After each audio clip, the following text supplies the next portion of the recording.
Welcome to the Twinkl Talks EYFS podcast. Working in the early years is busy, funny, messy, and exhausting. Join me, Shana, some of the Twinkl EYFS team, special guest speakers, and other early years practitioners as we talk honestly about our experiences. Whether you're listening for CPD, on your commute, or to help you relax, Twinkl EYFS will share everything you need to know about all things early years. Hello to the lovely Twinkl Early Years in Schools team. Hey. Hi. So lovely to have the gang together. Before we get cracking, let's have a lovely reminder of who's on the team. Introduce yourselves to our lovely listeners, friends. Hi guys, I'm Rupi. Hello, I'm Georgina. Hey, I'm Laura. And together we make a lovely little team, don't we? We're on social media for Twinkl Early Years in Schools. So if you've heard our voices, seen our faces before on the social medias, this is who we are. So it's marvellous. So the reason I've brought the gang together today, loves, is we're talking about continuous provision.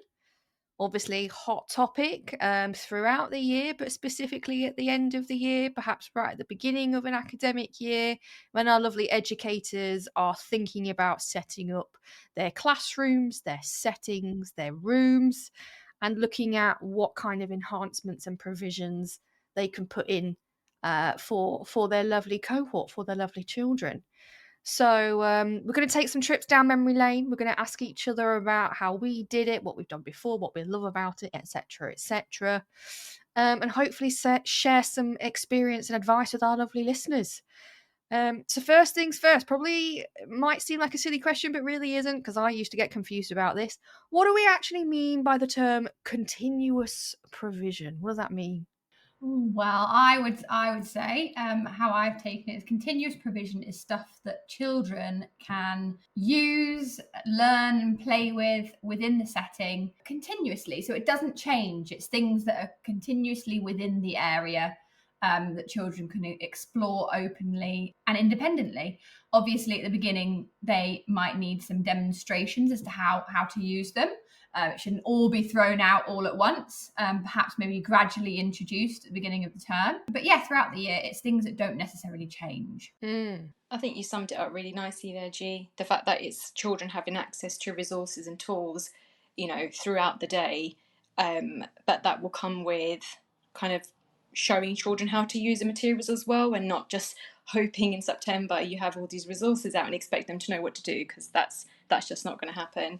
Yeah, I think that's the fun of it at the beginning, isn't it? Where you just when did you first start teaching, and you just put all your continuous provision out at once and thought they'd be marvelous with it all, but actually within a few hours they have no idea how to use any of it, and it's all over the floor, and you're ending up tidying it up. So, definitely, if I have any advice, definitely introduce it all little by little. And I think I probably took the first two weeks just demonstrating everything that was in the room. That was my big mistake as an NQT, I think, that I would spend the entire summer doing up the classroom, doing all these areas and putting all these resources out and labelling them and put them in a place that the children can access them, and then not actually teaching the children what to do.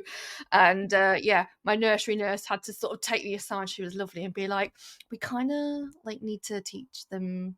They've never been in a classroom before. They don't know what this is. And I was like, oh, yeah. So I scrapped all my planning, like you, G, for the first 3-4 weeks, I would even say.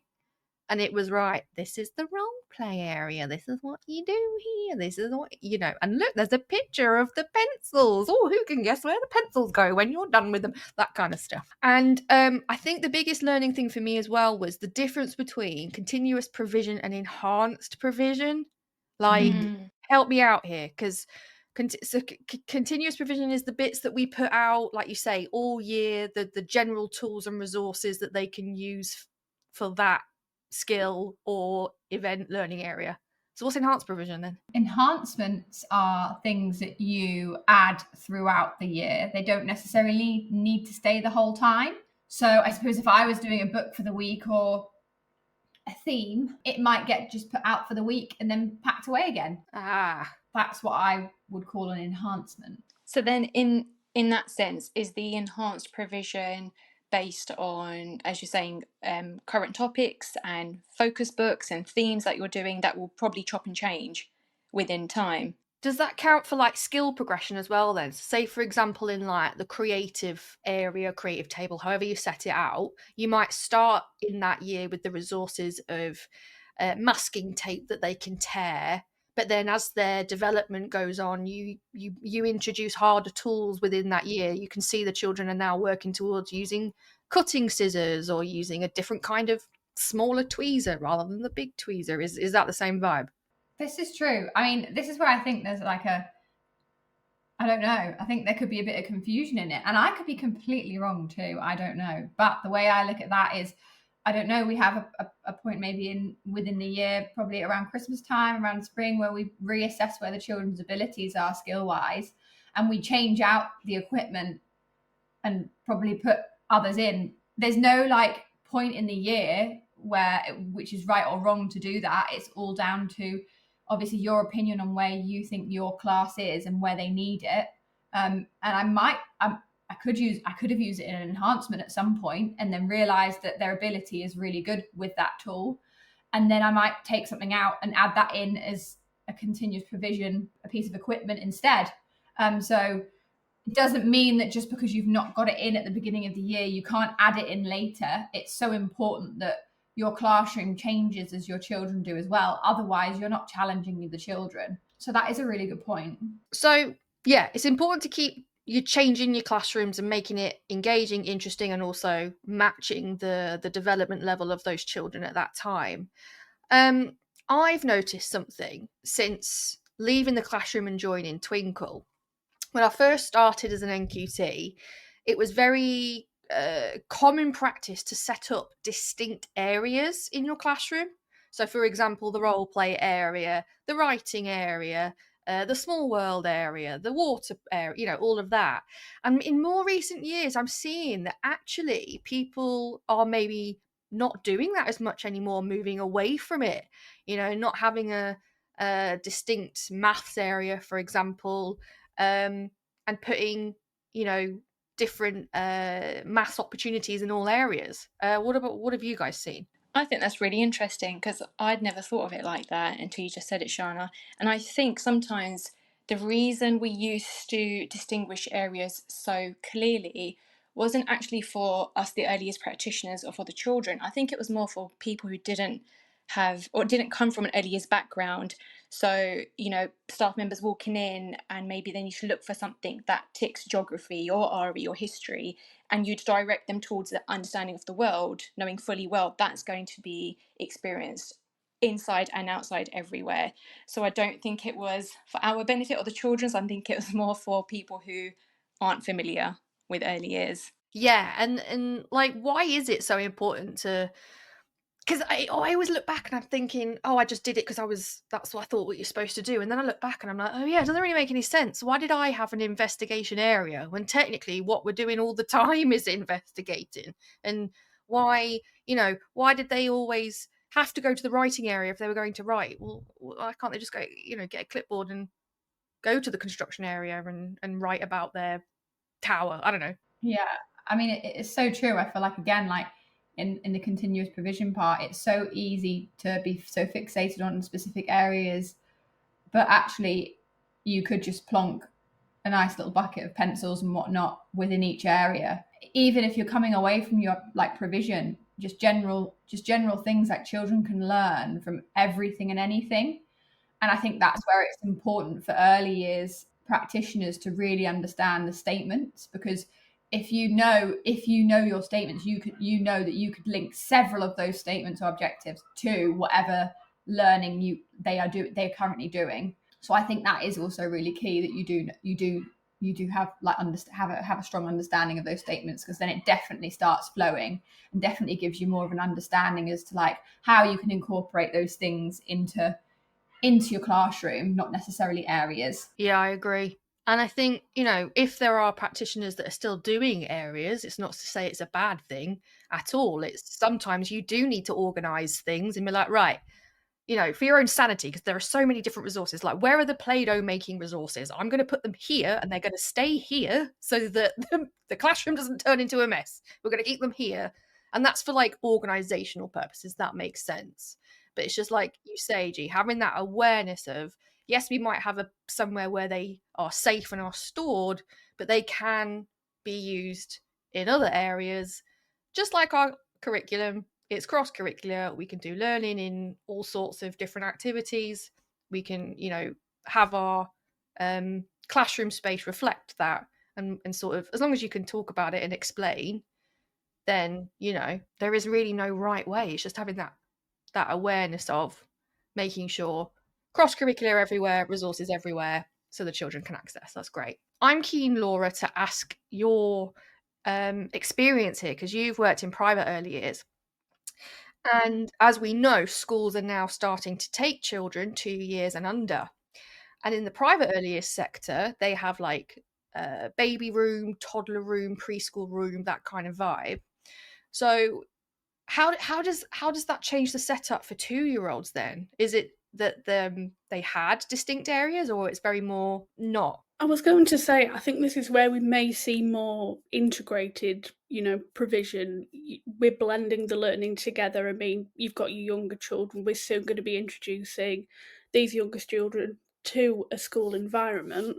So they're going to gravitate more to maybe role play areas, things like that. So if we can incorporate other areas of learning, other continuous provision, then, you know, that really does help. And with that, I suppose it's also like a space thing as well. Like, not every setting or classroom has enough space to have distinct areas for everything. I was very lucky. I had a very big nursery in one of my schools. But others, we didn't, so we had to improvise. And I remember in one of my reception classes, I had a partner teacher and a partner reception classroom. And we had a door in between our classrooms that we could open.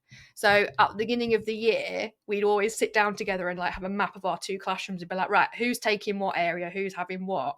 So that when free flow happened, it just made the areas bigger. But then, you know, it was that question of, well, actually, they can't access it all the time. So space is going to be a barrier to having those specific distinct areas, and that's why having integrated skills in all areas might be beneficial.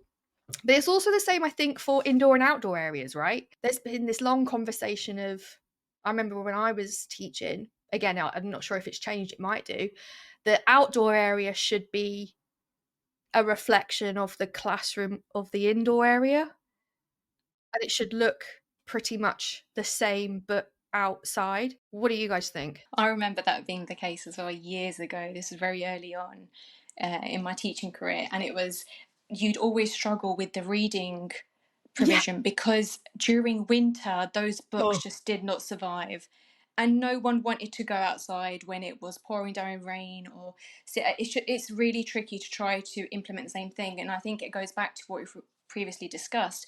As long as the children have access to a number of resources and there's progression of skills, I personally don't think it's possible, or that it should be a complete reflection indoor and outdoor. Yeah, I mean, I don't know. I feel like that when you first come into teaching, that can be really confusing, somebody saying that. But then reflecting on it, somebody saying that you're in the sort of indoor provision should be the same as the outdoor. Why? Like, why would you want it the same? You're just, for me in my head, I would say that's wasting space, because surely what you're getting from the inside, you're then getting the same from the outside if you're actually having the same sort of provision. So actually, if you're going to do anything and you're going to change anything, it should be different. So okay, maybe things need to be on a larger scale outside, or maybe it needs to be a little bit more open. I'm not sure, but it's a shame, because I feel like that it just seems like a little bit of a waste of space if you're just setting up the same things. But that's just me. I mean, obviously everyone has different theories around that, so it'd be interesting to see what other people like think about that. I might be missing something there, and please enlighten me, because I am not, you know, I don't know that much. So yeah, I'm so open to finding out more. I don't think it's that you don't know so much. I think it's so it's always been so open to interpretation that people have taken different things from it. So I've been in different settings where the outside area was a literal carbon copy of the indoor area. So there was an outdoor writing area, there was an outdoor, and there was like laminated stuff stapled to the pillars and all of that. And it just was like, oh, okay. Others settings I've seen where it's been like a flavor of. So yes, writing opportunities outside, they had a writing shed, maths opportunities outside, they had a maths shed. And it was like, taking it with a pinch of salt, making sure the same opportunities were outside as well as inside. And I think the idea behind it was to stop, again, people who weren't familiar with the early years curriculum way of learning, just stop the outside area just being a playground where it's just tarmac and there's nothing out there, and actually using that space as a learning opportunity instead. But yeah, I agree with you. I think I was always trying my hardest to make sure that the outside area had the same opportunities but embraced the outside when we could, like having those natural resources, having the bigger space, the larger space to be especially with like construction and things, to use their gross motor a bit more, risky play that they could use a bit more because it's a bit safer outside than doing it inside where there's like corners and drawers and all sorts that they could bump into. Obviously the bikes and the scooters and the things, and just making sure we were trying to make it as natural as possible, but also having those clipboards. Again, clipboards are great. I keep mentioning clipboards. Clipboards, they could go outside and you just had a little string where you tied the pencil to it so that you didn't lose the pencils. Because you're right, Rupi, it was my outdoor area I used to dread trying to set up, because we'd come in September, we'd have a lovely month. Yeah. And then winter came. In England, it lasts until about March. So it was a good 6 months of the year where I would do my best to set stuff up, but then there'd be horrible storms. It would be rain constantly. It'd be too cold, and the wind would just trash everything. Yeah, it's so true. I mean, I don't know whether it's the same with you guys, but you could sit there and you could make your outdoor area look like incredible with all these beautiful things that you could purchase. But actually, the best things that work in the outdoor area are probably things that you can find, like from maybe it's from a parent who's a plumber. They can bring you some guttering in, or I just found that those were the things that probably withstood like the weather and stuff a little bit more. And actually thinking about things that you could a little bit more, that they're a little bit more simple, like you could just bring out in the morning, for example, like mark making and role play. Why not just grab a really funky, cool, glittery bag that kids absolutely love the look of, and shove a clipboard and a pencil in there with some mystery object that could be used within role play or construction or something, and let them go off with a rucksack on and see what they're going to do with that pencil and that mystery item that you could change up each week. It's like bring a suitcase out with books in. It doesn't always have to be fixed, laminated, or something to the wall. Like just having a little trolley that you can bring out and just set up, and let the kids then just explore what they want to do and leave the natural resources out there the whole time. I think that probably works better. And I mean, definitely in one of our continuous provision blogs, the investigation area, there was a fabulous practitioner that actually made a loose parts library, where they just left it and they could just go and pick them up and take them outside and then create whatever they wanted to create, whether it was construction or small world. Possibilities are endless. Again, it needs to be modeled, but I mean, that would work marvelously once they figured out how to use it. So sometimes I think we can really go to town making things look great for people to come in and see the room, but actually, what are the kids getting out of it? No, I got to hold my hands up. I fell into that. I had to learn. I was very keen on making my classroom look lovely, and then it was like, well, actually, are they using this, and what's the point? Who's this for? Who's this really for? And I like that moves on quite nicely actually to the loose parts thing, right? I've also seen a shift in the different kinds of resources that we're seeing in settings, in classrooms, and what we're giving to our children to use. The natural and the loose parts, that just wasn't really like a big thing when I was teaching. Like we had, I was really lucky again. I had great nursery nurses, and also a part of a school that had ample space and was able to give me a budget. We did have some natural resources inside, like the pine cones, the log slices and things like that. But it wasn't everywhere. It was kind of in our investigation area, and we had a lot of more of the manufactured resources and tools, the plasticky ones, the garishy ones. But I feel like there's a change now. What's the vibe? Yeah, I'd have to agree. I was part, of a provision where we had forest school. Absolutely loved that. So we had like a lot of the natural and loose parts and the creativity you get, from the children, any age really. Obviously, we did have the manufactured toys. It's important, I think, in some areas of your provision to have them, and you need to show them what real life is like. What is around them at all times. But yeah, I mean, yeah, I just love the natural and loose part side of stuff. I always enjoyed it. I think the natural parts is always so lovely to see and show. And like you said, there's a lot more of it recently than there was when I was teaching. I mean, like spending.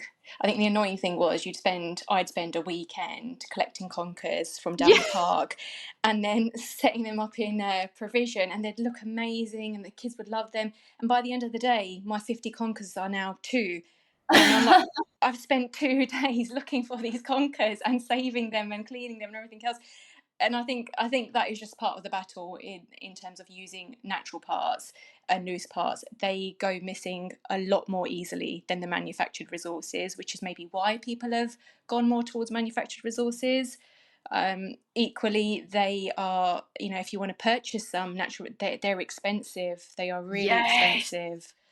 That was what put me off, I think, because I think loose parts and stuff were starting to come in, like all the lovely Montessori stuff and things like that.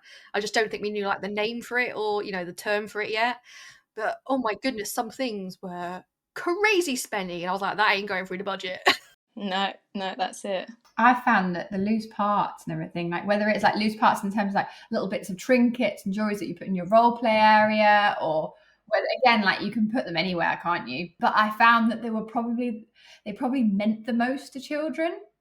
And they found them really, really special. So it was almost as if you were watching how big their pockets were when they left the classroom, just because it obviously meant a lot to them. And that pine cone was really important. So it must be treasured. So, I mean, I don't know how many, I think we had like these little, these glass gem things at one point. Oh, yeah. And we had one parent come back and she went, I think with like a handful, like a little bag. And she went, I think these are yours. They've just found them. I think they've just taken a loving to them and they just think they're so beautiful. But I think these belong to, and they brought them all back and it was so cute. But I was like, I thought I was going mad, and I was wondering where all of them have gone. And I think it's because they're so open-ended that you're right, G, they do mean more to children because they're putting their imagination, their creativity, their ideas into these seamlessly, random objects or materials or tools. But actually, it's encouraging children's creativity. It saves you, having to have a million different resources when actually one resource could be many different things. It depends on what the child wants to do with it and where it's going and how they're using it. And in doing so, actually, you probably get a lot more out of them. Yeah. And also, like, I suppose we are living in a more manufactured world. And maybe those things you don't really see those things as much anymore. I can't say I see lovely shiny pebbles elsewhere, really. Which is a shame, because then you think the amount of language that you can get just from using natural resources and loose parts compared to using manufactured resources. There's so much more conversation around that, texture, or to do with all your senses, but which is probably why they're so much more expensive to purchase. Yeah, it's an investment, but I think also a lot of what we've been talking about, sort of natural and loose parts versus manufactured resources, indoor or outdoor provision. Do we have distinct areas or do we not? I think it's all about balance, isn't it? There's no right or wrong way. It's just knowing the cohort and how they like to learn, knowing your own limits in terms of space or budget and or both, and just sort of, we're early years. We can think on our feet. We know we can handle it, whatever happens. So I really wanted to know, considering it when we were educators, what was like your favorite area or like in a provision to set up? Like what always got you excited that you couldn't wait to set up for the children? So for me, it was snack. which at first I was like, what? Because what do you do with snack apart from, obviously you get really hungry watching the children eat and maybe take an odd banana here or there. But I think it was my nursery nurse who really taught me how to use and get the most out of snack continuous provision. And she'd help me set up where children had access to bowls, spoons, all the cutlery, but then not just that, on the table they'd have access to the food available for that day. We were really lucky. At one point we had bagels in the morning, which the children loved, and then we'd put bowls of jam and butter with spoons. And it took so much training, but by a couple of months in, and obviously this was nursery, so we still had new joiners, and the training happens again and so on and so forth, and the previous children are teaching the newer children, but they are accessing the area independently, and they're getting the plates from where they can see the plate label. They're sitting down on the lower chairs, the lower tables. They're getting their butter knife and putting tons of butter on this tiny piece of bagel. But it's just watching that independence take place, and then before they even sit down, it's having a conversation about hygiene, washing your hands, why do we do it, not to touch other children's food, fingers out your mouth, the usual things we say 50 times in a day. And then also placing so we used to get milk in the little cartons, but we'd pour them out into jugs, into smaller jugs. So the children would have to pick up the jug themselves and pour it independently. And I don't know if you've seen many 3-year-olds pour a full jug of milk at the snack table, but there would be spillages, and we'd say, do you know what, that's okay, let's clean it up together. So it's giving children the ownership of what they wanted to eat, how they wanted to have it, and sitting at the snack table and having conversations. Oh, what have you got today? Or what does it taste like? Have you had it before? And then taking it even further, by the days we had bananas, is cutting them in half, and at the start just having single sounds on half of bananas, and then taking it to having CBC words. And it was like, oh, okay, you've got a banana, I wonder what your word says. What does it say there? Can you sound it out for me? So it's like we were saying at the start, literally taking any opportunity and integrating so many different skills just within that one provision. And by the end of it, I loved it. It was my favourite area. I started off by hating it. I was like, there's food everywhere, there's milk on the floor, my OCD is kicking in. But by the end of the year, absolutely loved it. I think that's always my favourite. That's really cute. I love that. I didn't even think about the milk pouring. We used to get the cartons, but I never thought of putting it into jugs. Like, all we did was, again, I was in nursery, and we'd used to encourage them to push the straw through the hole. And at the beginning they couldn't do it, and it was so tricky. But like by the end of it, they were just popping in, and I suppose that it's your fine motor in there, then, isn't there, straight away, and stuff like that. But yeah, no, I didn't even think that's silly of me, really. But I didn't really think about jug pouring. That's yeah. And the jug pouring, like, you save so much milk, because you always got those kids who was like, right, I'll have one sip of the carton, and then the rest of it goes in and you're like, what a waste. But with the jug, they can pour out their own amount. Look at that. I love that. And also the cartons as well. You could use the cartons for so many things, couldn't you, as well? Junk modeling. That's it. Oh, I love that. I feel like I need to start looking at more ideas for snack time, Ruthie. Go for it. Check out the blog, G. It's all in there.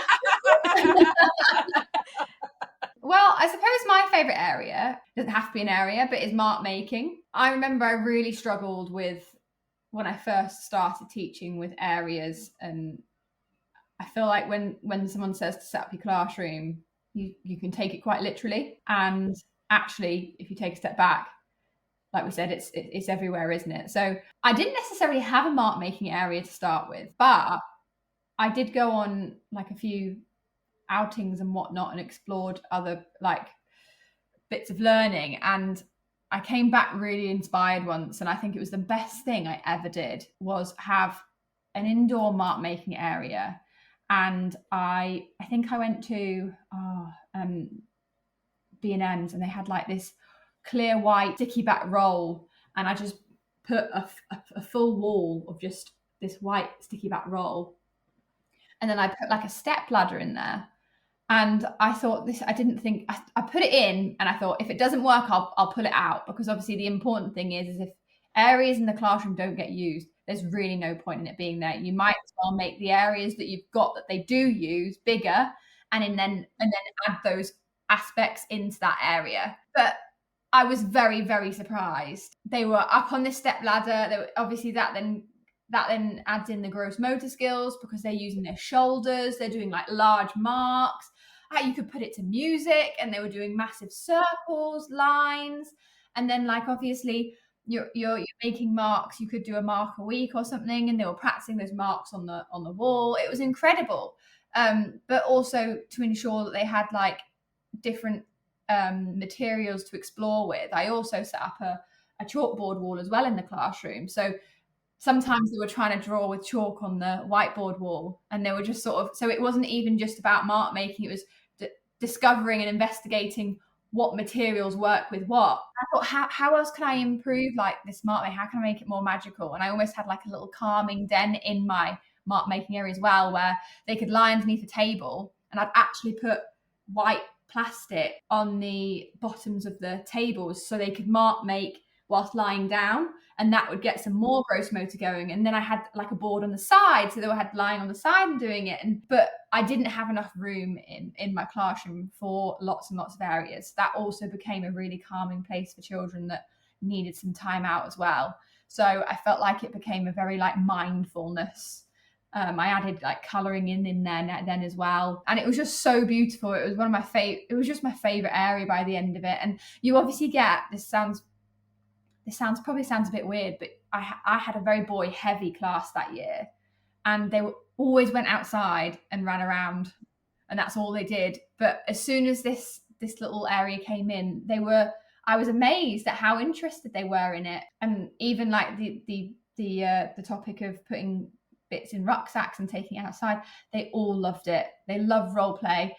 They could take it outside and just do what they wanted, and the amount of things that I got from that was incredible. It was really nice. But yeah, you don't have to do that. Just put it in the areas. You can mark make anywhere. It's not, you don't need an area. I love how you're thinking outside the box, G, because it's quite easy to fall into the standard, pencils and paper on a table and have children seated, but you've gone over and beyond and got them involved in so many different ways in that to engage your boy writing as well. Brilliant. Yeah, so mine would have to be a calming space, I think, which isn't something we see, in a lot of school setups currently. There's some fantastic content out there, by our practitioners, and they've got some lovely areas, and it helps me with this quote I saw online, which was think function, not furniture.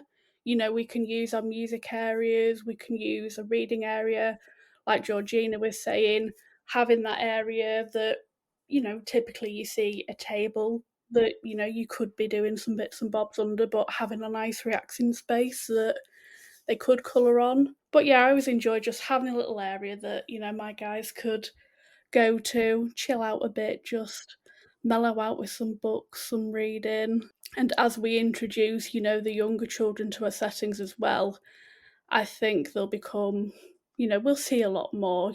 Children obviously have a range of emotions. We need somewhere where we can just go and chill out, and maybe staff too on occasionally. We all have those days where it's just like, do you know what? I want to sit in, a little cozy area with my cozy cushions. I'll take a few with me, read some stories. And I think it's quite open-ended, isn't it, the calm area? Because like you say, like children need different things to feel. It's like adults, isn't it? Some of us like colouring, some of us like reading, some of us like listening to music, and you can really kind of do loads of nice different things that children might find calming and to help with self-regulation and stuff like that.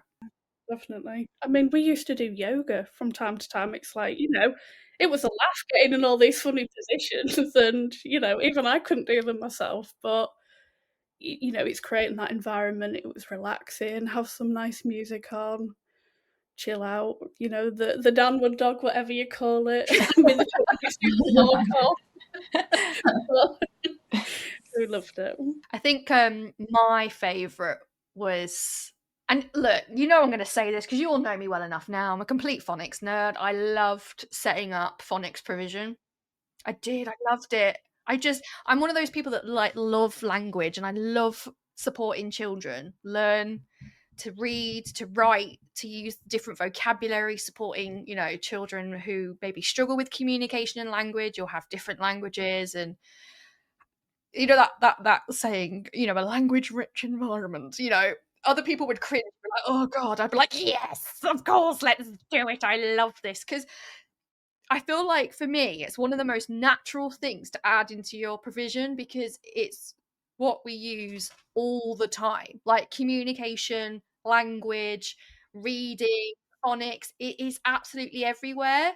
And yes, I did have a phonics area where, you know, we'd have an interactive working wall where if we had a sound of the week, you know, the children in their continuous provision time could go and interact with it independently and, you know, pick the sounds and play Kim's game with the sounds and a special box and, you know, all of that stuff that they could use. But also my favorite part was being able to put it in, like, honestly, everywhere. There is nowhere that you can't put phonics provision and reading provision and language provision. Like, you know, our visual timetables. That's not just learning about the you know, the routine and stuff. It's practicing looking at communication, reading, writing. Everyone can access it.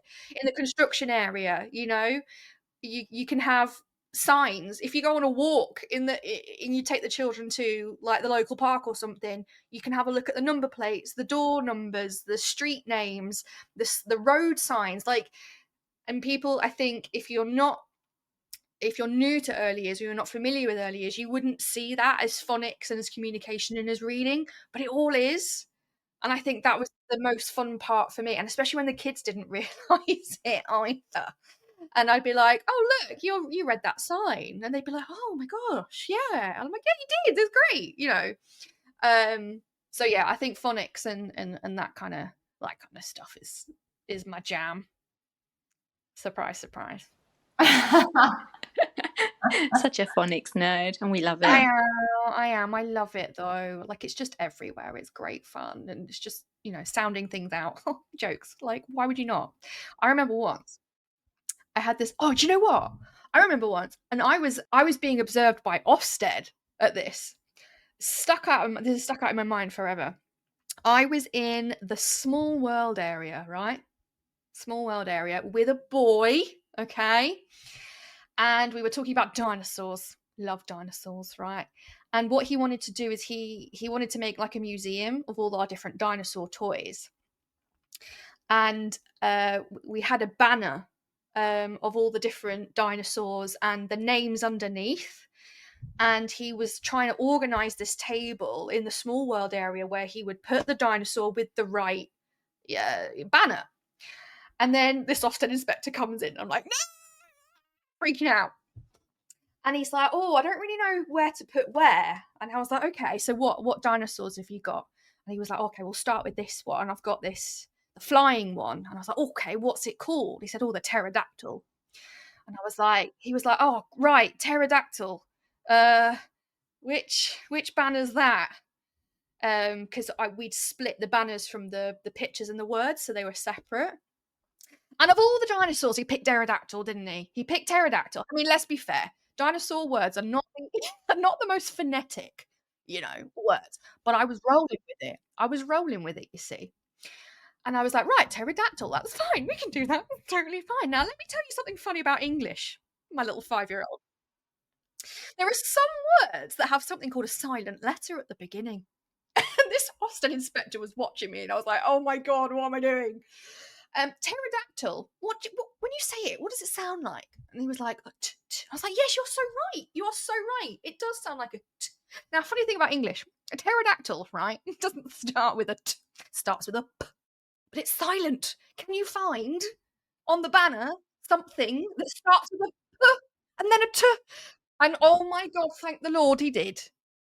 Bloody ruddy did. And I was like, he found the right banner for pterodactyl and he carried on making his small world museum display. And then the Ofsted inspector wrote it down and disappeared. And oh my goodness, I wanted to hug this child so much. I was like, yes, it worked. And it ended up in the report. Oh my God, it ended up in the report. In a good way, though. I was like, oh, thank God. But I hope you passed after that. Yeah, can you imagine? Like, that was terrible. No. This is what I mean about, like, because there was a reading focus as well, I think, for something.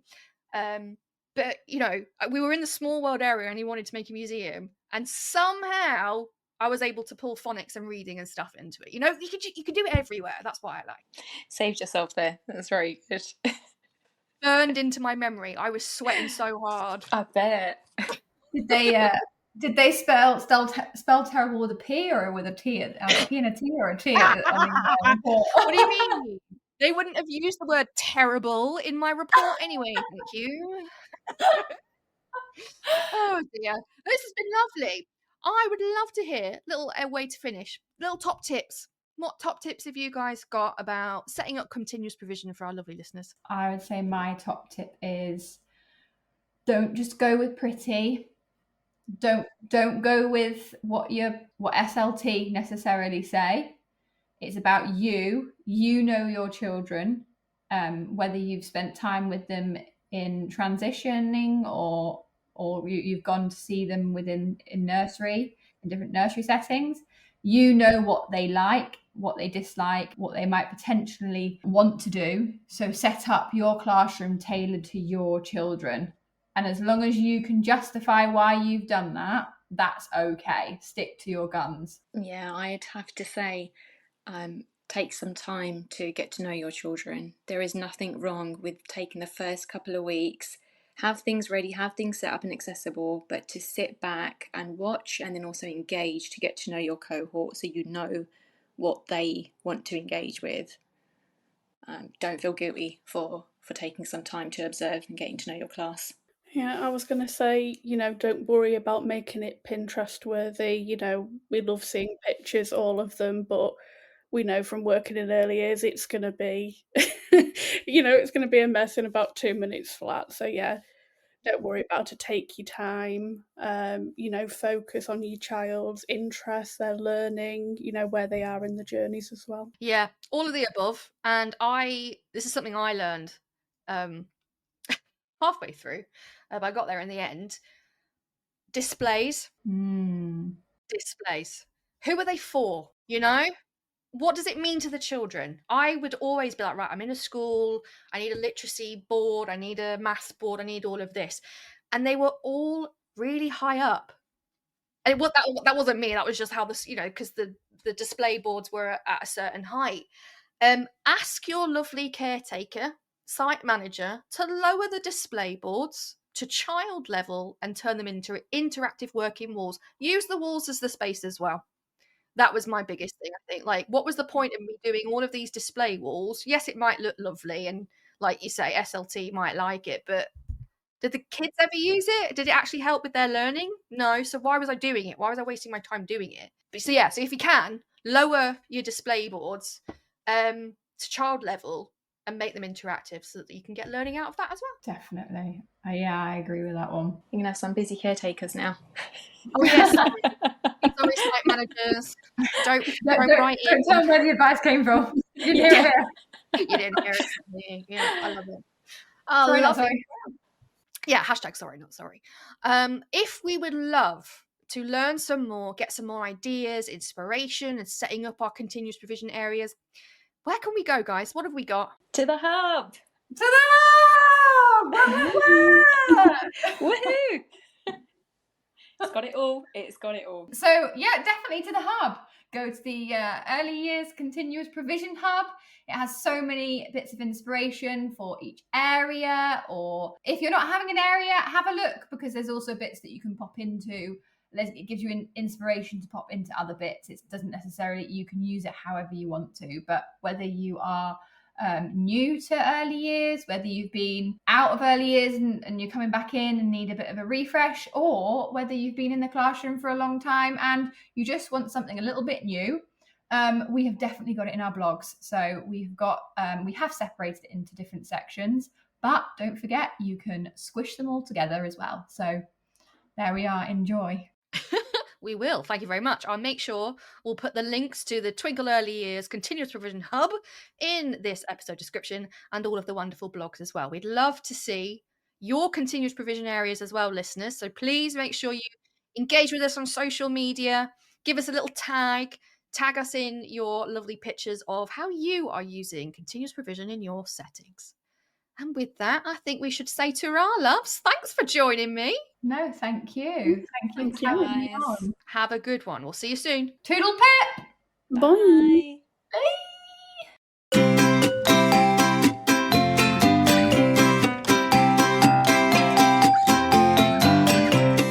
So that's it for today's episode. I hope you really enjoyed it. If you would like to join in or would like to know more, then come and find us on our social media sites. We have a Facebook page, Facebook groups, an Instagram, TikTok, Twitter, Pinterest, and YouTube. All the links of where to find us will be in our podcast description. Come and join the conversation. And whatever you're doing today, I hope you have a great day.